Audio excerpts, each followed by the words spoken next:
If you've ever felt like you're just drowning in fitness advice, one person telling you one thing, another telling you the complete opposite, well, you're in the right place. Today, we are going to cut through all that noise and get to the real science of fat loss. And we're going to do it with a guide who coaches some of the world's most elite athletes. Let's get right into it.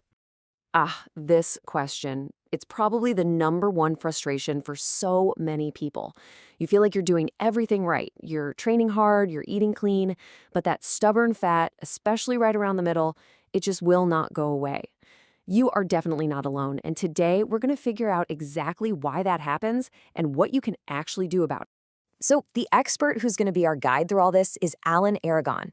Now, this isn't just some fitness influencer. He's a nutrition researcher and an educator who has spent decades helping everybody from regular folks to, world-class athletes get into the best shape of their lives. When results aren't just a nice to have, but an absolute necessity, Alan is the guy they call. And you don't have to take my word for it. The level of trust this guy commands is, well, it's pretty clear. This is a direct quote from the wrestling legend himself, Stone Cold Steve Austin, when he needed to get ready for a TV comeback. And he's not the only one. We're talking about the go-to expert for people like 5-time NBA sharp Derek Fisher and tennis legend Pete Sampras, people whose careers literally depend on being in peak physical form. So when we say he has over 30 years of experience, what does that actually mean? Well, think about it like this. A decade as a personal trainer, another decade in nutritional counseling, and then another decade publishing actual peer-reviewed scientific papers. So when Alan talks, it's not based on some hot new trend. It's built on a foundation of decades of science and real-world results. All right, let's dive into our first big topic, protein. Now, according to Alan, probably the biggest myth in all of fitness is that most people have the whole protein thing completely upside down. They obsess over all the tiny little details while completely missing the one thing that actually moves the needle. You know exactly what I'm talking about. People get so tangled up in the details. Do I need a protein shake within 30 minutes of my workout? Should I be eating 5 or 6 small meals a day to stoke the metabolic fire? Alan is super clear about this. For elite bodybuilders, maybe those things matter a tiny bit, but for the rest of us, they're mostly just distractions. The one thing that truly, truly matters, the foundation of everything, is your total protein intake for the entire day. And this is just the perfect analogy to make it all click. Hitting your daily protein goal, that's the whole cake. Everything else, the timing, how many meals you eat, that's just a super thin layer of icing. And what good is icing if you haven't even baked the cake, right? The message here is so simple. Get your total protein right and you've already won 99% of the battle. Okay, so what is that magic number? What's the cake? Well, looking at all the scientific literature, for people who are resistance training and really trying to optimize their body composition, meaning lose fat while building or at least holding on to muscle, the target range is right there, between 1.6 and 2.2 grams of protein per kilogram of your target body weight. So the takeaway from this whole section is incredibly simple, but so powerful. Just stop worrying about the icing. Forget about the complex timing protocols and meal schedules for now. Pour all your focus and energy into consistently hitting that daily protein total. That right there, that's the real secret. Now, let's talk about something that can be so demoralizing when you're trying to lose fat. The dreaded plateau. You're doing everything right, the weight's been coming off, and then, bam, nothing. It just stops. And the first thing people think is, oh no, I've broken my metabolism. But the reality is much less dramatic and way more scientific. It's simply your body adapting. And a huge and kind of invisible part of this adaptation process is something called NEAT. That stands for non-exercise activity thermogenesis. Basically, it's all the energy you burn from everything that isn't sleeping, eating, or going to the gym. We're talking about fidgeting, tapping your feet, walking to the kitchen, even the little muscles that work to keep you sitting upright. And believe it or not, this stuff adds up to a ton of calories. See, our bodies are smart, and they use NEAT to try and keep things in balance.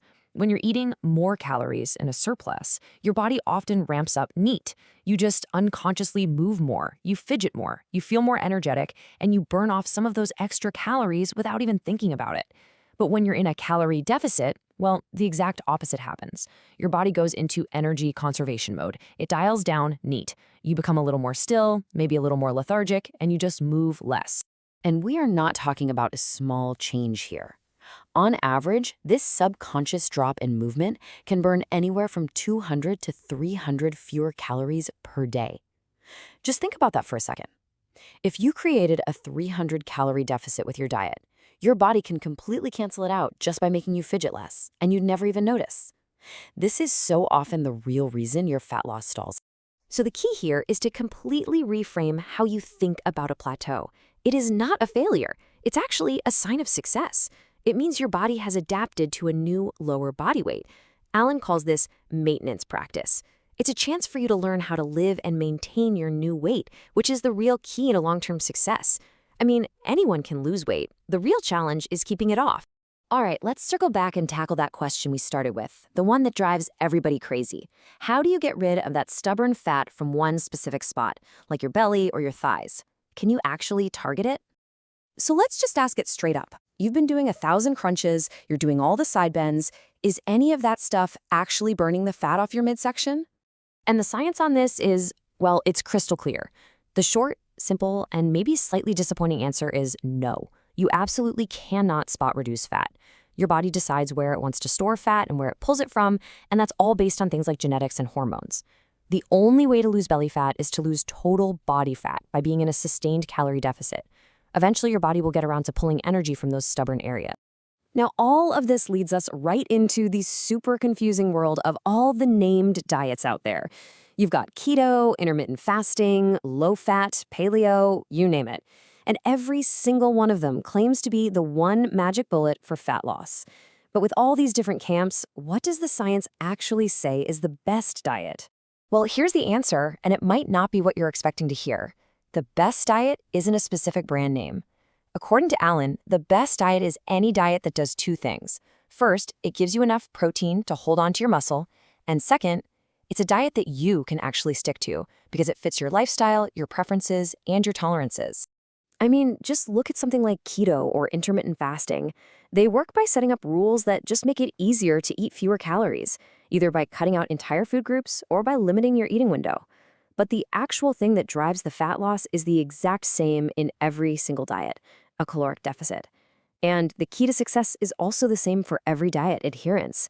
The best diet is just the one you don't quit. Okay, so after busting all of those myths and clearing up the confusion, where does that leave us?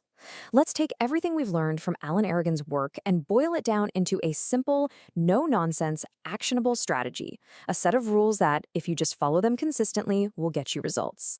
And here they are, the 4 pillars of success. Number 1, hit your daily protein target. We've got to preserve that precious muscle. Number 2, do some kind of resistance training. You have to give your body a reason to keep that muscle. Number 3, manage your rate of loss. Aim for a slow and steady 0.5 to 1% of your body weight per week. That helps avoid muscle loss and that rebound effect. And finally, the most important rule of all, prioritize adherence. Find a way to do this that you can stick with for the long haul. And really, that's the whole game. It's not about finding the one perfect diet or the one magical workout routine. Success just comes from being consistently good with the big, important things. If you just nail those 4 pillars, day in and day out, you will see progress. So there you have it. We've cleared away a ton of the confusion and laid out a really clear, science-backed path. The rules for success are actually surprisingly simple. So the only real question left is the one that really matters. Now that you have the playbook, what's your first move?